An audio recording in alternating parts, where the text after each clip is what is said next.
Usap-usapan ngayon sa entertainment industry ang umano'y pagpasok ng bagong kapamilya serye na Someone Somebody sa primetime block ng TV5.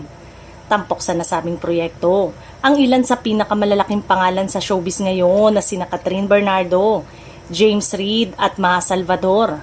Marami ang na-excite nang lumabas sa mga ulat tungkol sa serye dahil ito ang isa sa pinaka-inaabangang proyekto ng ABS-CBN.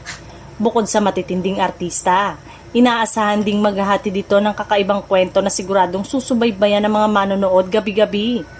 Kung magtutuloy-tuloy ang mga plano, isa na naman itong patunay na mas lumalalim na partnership sa pagitan ng ABS-CBN at TV5 sa nakalipas na mga taon. Ilang kapamilya program na rin ang naipalabas sa TV5 at matagumpay na tinangkilik ng publiko. Ayon sa mga taga-subaybay ng industriya, malaking tulong ang ganitong collaboration upang mas marami pang Pilipino ang magkaroon ng akses sa dekalidad ng mga programa. Nagbigay rin ito ng mas malawak na audience para sa mga artista at production ng parehong network. Samantala, marami na agad ang nagpahayag ng kanilang excitement sa social media.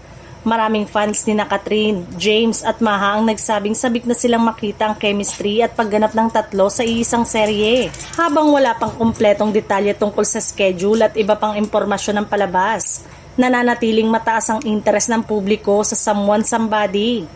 Kapag natuloy ang pag-air nito sa TV5, siguradong isa ito sa mga programang aabangan sa primetime television.